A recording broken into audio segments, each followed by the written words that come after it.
الحمد لله رب العالمين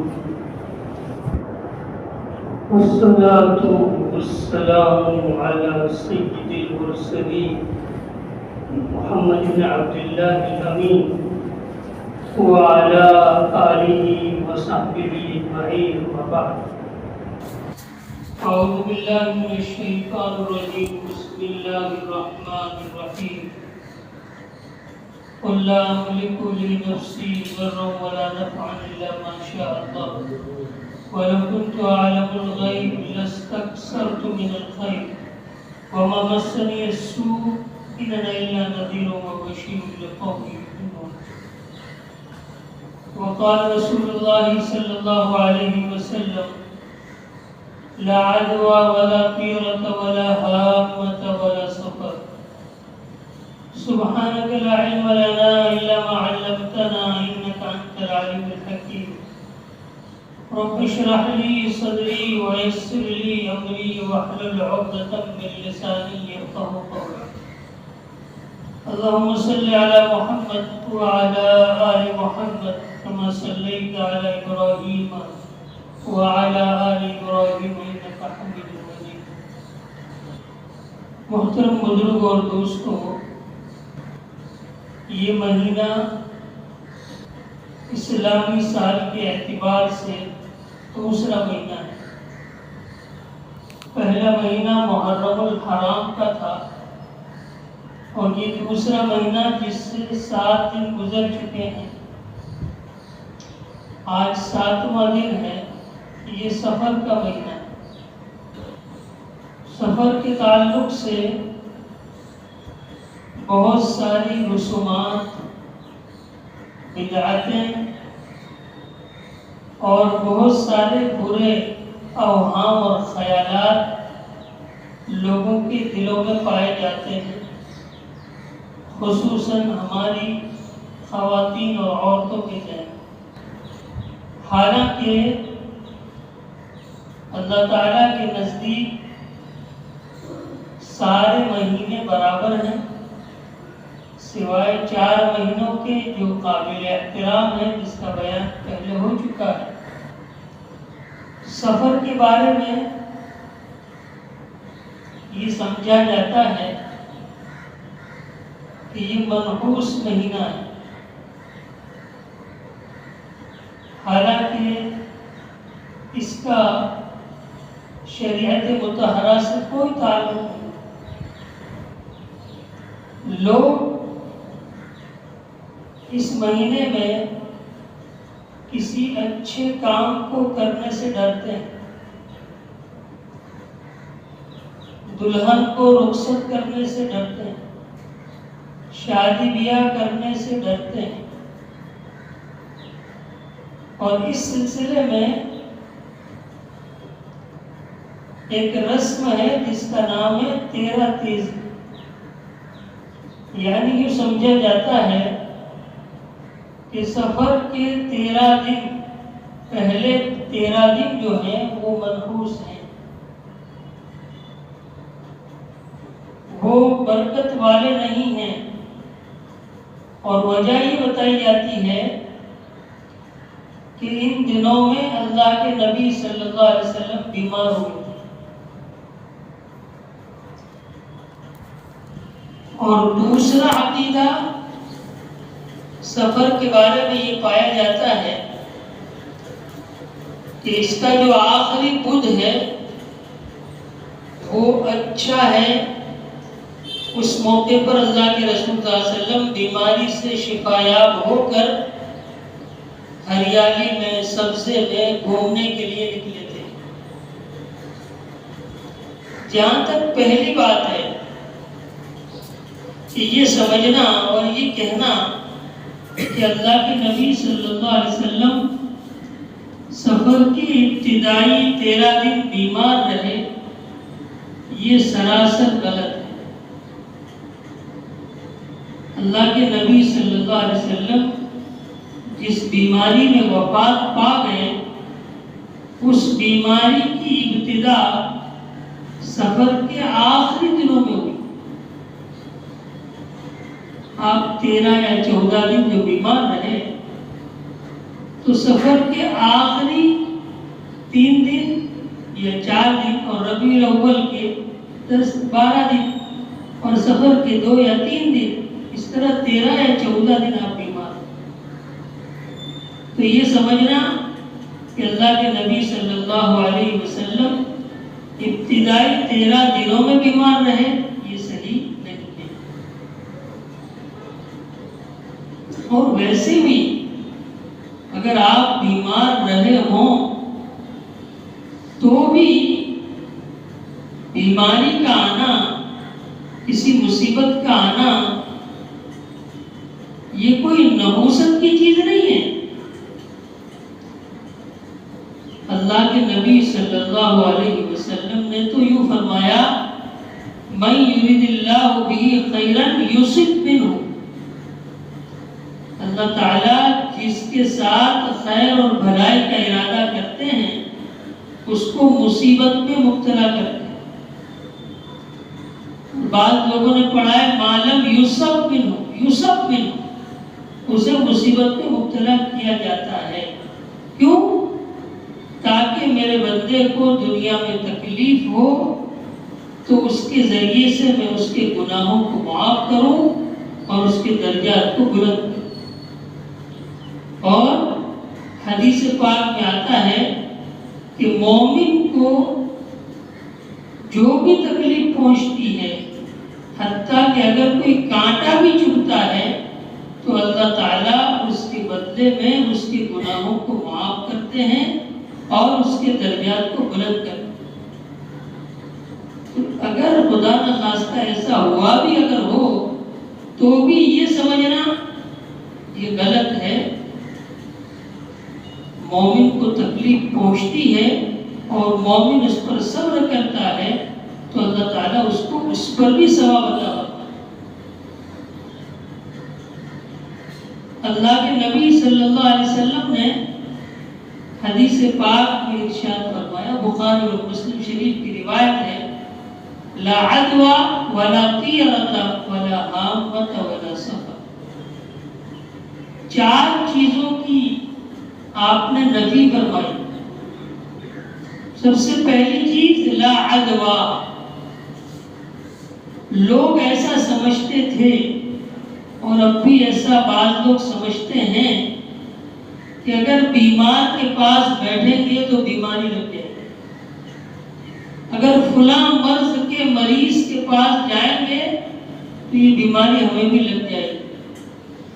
اللہ کے نبی صلی اللہ علیہ وسلم فرماتے ہیں لا عدوى، بیماری کا ایک دوسرے کو لگنا اس کی کوئی حیثیت نہیں ہے۔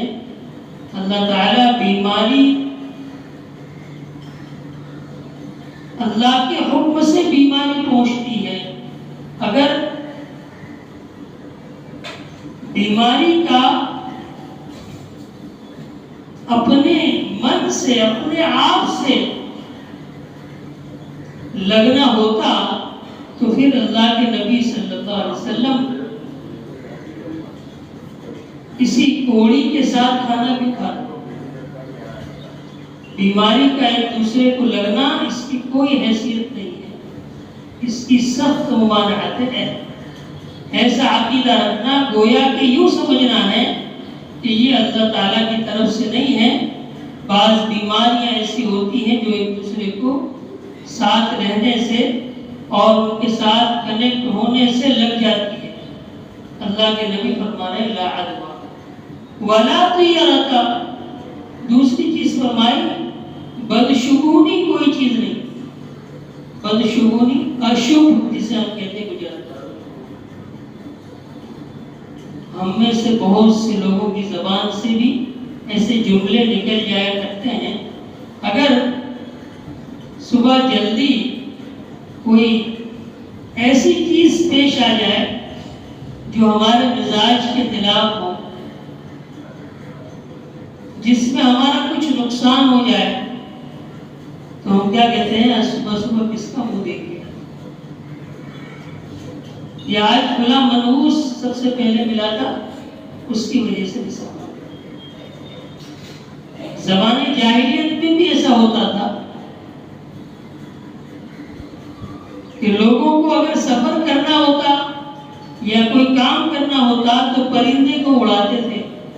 اگر پرندہ دائیں جانب سے اڑتا تو اس کام کو کرتے تھے, بائیں جانب سے اڑتا تو اس کام کو نہیں کرتے تھے. جیسے ہمارے یہاں ہمارے برادران وطن میں ایسا ہے کہ اگر وہ گھر سے نکلے اور سامنے سے اگر بلی نکل گئی تو پھر وہ واپس چلے جاتے. یہ اشوب ہو گیا, یہ ہے بدشگونی. بدشگونی کوئی چیز نہیں, جو کچھ ہوتا ہے اللہ کے کرنے سے ہوتا ہے. نحوست انسان پر آتی ہے اس کے اعمال کی وجہ سے, نحوست آتی ہے اس کی بداخلاقی کی وجہ سے, نحوست آتی ہے شریعت مطہرہ کے احکام کی خلاف ورزی کرنے کی. کوئی دن, کوئی مہینہ, کوئی رات, کوئی وقت منحوس نہیں ہوتا. حضرت موسیٰ علیہ السلام جب نبی بنا کر بھیجے گئے اور فرعون اور اس کے لوگ مصیبتوں میں مبتلا ہونا شروع ہوئے تو انہوں نے کیا کہا؟ قالوا طیرنا بک وبمن معک, کہ موسیٰ یہ تیرے اور تیرے ساتھیوں کی نحوست کی وجہ سے ہم پر حملہ تھا. تو کیا جواب دیا گیا موسیٰ علیہ السلام کی طرف سے؟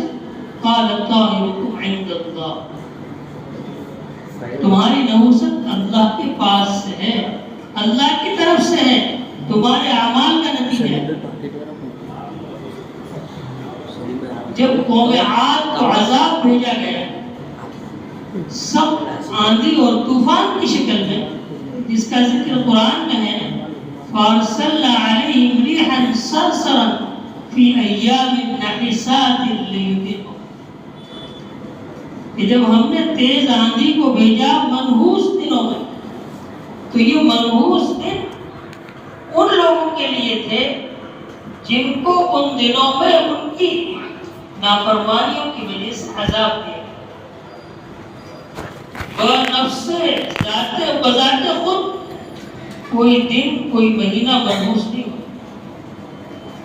تو اللہ تعالیٰ پر اللہ کے نبی صلی اللہ علیہ وسلم فرماتے ہیں لا عدوى ولا طیرہ, بیماری کا ایک دوسرے کو لگنا اس کی کوئی حیثیت نہیں, بدشگونی اس کی کوئی حیثیت نہیں, ولا حامت ولا سفر. تیسری چیز فرمائی حامہ. بعض پرندوں کو جیسے الو کو منحوس سمجھا جاتا ہے کہ جس گھر میں یہ پرندہ بیٹھ جائے, جس جگہ پر یہ پرندہ بیٹھ جائے اس سے وہ جگہ ویران ہو جاتی ہے, اس کی کوئی حیثیت. حامہ کی ایک تفسیر اور بھی کی گئی ہے کہ لوگ ایسا عقیدہ رکھتے تھے کہ انسان کے پیٹ میں ایک سانپ ہوتا ہے, جب اسے بھوک لگتی ہے تو وہ اسے ڈستا ہے جب تک وہ کھانا نہ کھائے. اللہ کے نبی صلی اللہ علیہ وسلم فرماتے ہیں ولا حامت, اس کی کوئی حیثیت نہیں ہے. اور اخیر میں فرمایا ولا سفر. یہ جو سمجھا جاتا ہے کہ سفر کا مہینہ منحوس ہے, سفر کے مہینے میں نحوست ہے, اس میں کوئی اچھا کام نہ کیا جائے, دکان کا افتتاح نہ کیا جائے, کاروبار نیا شروع نہ کیا جائے اور اچھے کام نہ کیے جائیں, ایسا نہیں. دن سب اللہ کے نزدیک برابر ہے. اگر ہم اچھے اعمال کرتے ہیں, اچھے کام کرتے ہیں تو ہمارے لیے باعث برکت ہے.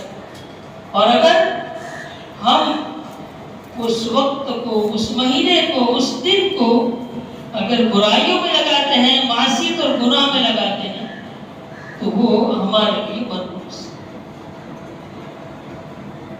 تو کسی چیز سے ڈرنا, فلاں ایسا ہوگا تو ایسا ہو جائے گا, اس مہینے میں یہ کام کریں گے تو ایسا ہو جائے گا, ایسا کچھ بھی نہیں ہے. قرآن نے جگہ جگہ مختلف آیات کریمہ میں اس مضمون کو بیان کیا ہے کہ نفع اور نقصان کا مالک صرف اللہ ہے۔ قل لا املک لنفسی نفعا ولا ضرا الا ما شاء اللہ، آپ کہہ دیجئے میں نفع اور نقصان کا مالک نہیں ہوں۔ اور پھر آگے کیا فرمایا؟ وَلَوْ كُنْتُ أَعْلَمُ الْغَيْبَ لَاسْتَكْثَرْتُ مِنَ الْخَيْرِ، اگر مجھے غیب کا علم ہوتا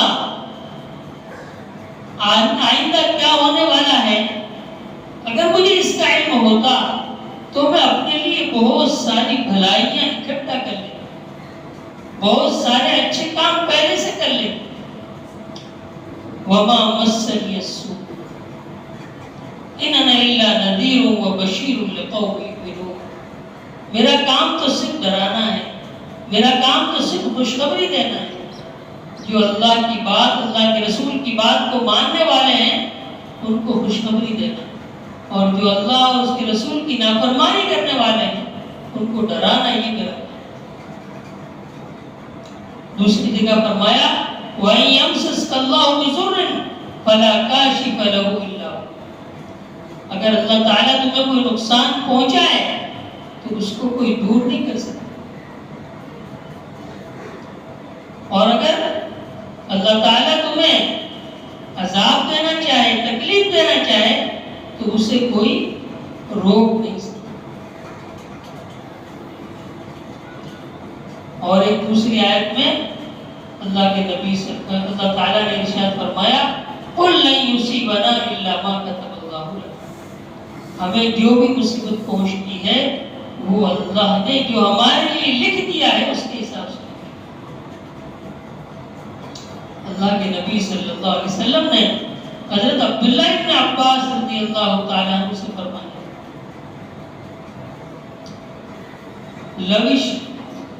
لو اجتمعت الامت علی ان ينفعوک بشیء، اگر پوری امت اس بات پر اکٹھا ہو جائے، جمع ہو جائے کہ تمہیں کچھ نقصان پہنچا دے تو وہ تمہیں کچھ بھی نقصان نہیں پہنچا سکتا۔ ہاں اگر اللہ کی مرضی ہو تو بات ہے، اور اگر پوری امت اس بات پر مجتمع ہو جائے، اکٹھا ہو جائے کہ تمہیں کچھ فائدہ پہنچا دے جو اللہ تعالیٰ نے تمہارے لیے لکھا نہیں ہے تو وہ تمہیں کچھ فائدہ نہیں پہنچا سکتا۔ تو نفع اور نقصان کا مالک صرف اور صرف اللہ۔ کسی مہینے کو منحوس سمجھنا، کسی مہینے کو بے برکت سمجھنا، یہ بدعت ہے، یہ توہم ہے، یہ وہم ہے۔ اسلامی شریعت میں اس کی اجازت نہیں۔ اور دوسری رسم جو سمجھی جاتی ہے کہ اس مہینے کا آخری بدھ جو ہے وہ خوشی کا دن، اللہ کے نبی صلی اللہ علیہ وسلم صحت یاب ہو کر فلاں سبزہ دار میں گھومنے کے لیے گئے، حالانکہ یہ بات بھی تاریخی اعتبار سے غلط ہے۔ اللہ کے نبی صلی اللہ علیہ وسلم جس بیماری میں مبتلا ہوئے اس بیماری سے آپ شفایاب نہیں ہو سکے تھے، اسی میں آپ کی وفات ہو گئی۔ اور اگر کسی اور موقع پر ایسا ہوا بھی ہو تب بھی یہ غلط ہے۔ اللہ کے نبی صلی اللہ علیہ وسلم بیماری سے شفایاب ہوں یا کسی اور خوشی کا کوئی اور خوشی کا موقع ہو تو آپ اس کا مظاہرہ اگر کر سکتے ہیں تو توبہ اور استغفار کے ذریعے سے، نماز کے ذریعے سے، رجوع اللہ کے ذریعے سے کر سکتے ہیں۔ اور یہ بات اللہ کے نبی صلی اللہ علیہ وسلم کی سیرت سے ثابت ہے کہ آپ نے خوشی کا اظہار کبھی اس طرح نہیں کیا ہے۔ فتح مکہ کے موقع پر، فتح مکہ کے موقع پر جو خوشی آپ کو ہونی چاہیے اس سے بڑھ کر کوئی خوشی نہیں ہو سکتی، اس لیے کہ یہی وہ مکہ تھا جہاں آپ کو ستایا گیا، آپ کے ساتھ کیا کچھ نہیں کیا گیا، آپ کا بائیکاٹ کیا گیا، آپ کو ذہنی اعتبار سے تکلیفیں دی گئی، جسمانی اعتبار سے تکلیفیں دی گئی، گھریلو اعتبار سے تکلیفیں دی گئی، یہاں تک کہ آپ کو وطن چھوڑنا پڑا۔ لیکن چند ہی سال کے بعد جب وہ مکہ فتح ہوتا ہے اور اس موقع پر جب آپ داخل ہوتے ہیں مکہ میں تو اس وقت جو صورتحال سیرت نگار جو لکھتے ہیں کہ اللہ کے نبی صلی اللہ علیہ وسلم کا سر جھکا ہوا تھا اور بار بار جو لکڑی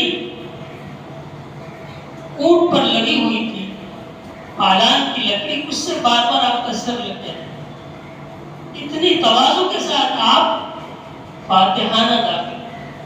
آج جب فوجیں کسی ملک میں کسی شہر کو فتح کر کے داخل ہوتی ہیں تو کیا کچھ نہیں کرتی، پبلک کے ساتھ کتنا ظلم ہوتا ہے، مردوں کے ساتھ کیسا کیسا ظلم کیا جاتا ہے، عورتوں کے ساتھ کیسا رویہ کیا جاتا ہے۔ تو میرے محترم بزرگ اور دوستو، کوئی مہینہ، کوئی وقت اور کوئی بھی زمانہ جو ہے وہ منحوس نہیں ہوتا۔ اللہ تعالیٰ کے نزدیک سارے مہینے برابر ہیں۔ اگر ہم اچھے اعمال کرتے ہیں، اچھے اخلاق کو مظاہرہ کرتے ہیں تو ہمارے لیے برکت کا باعث ہے، اور اگر ہم اس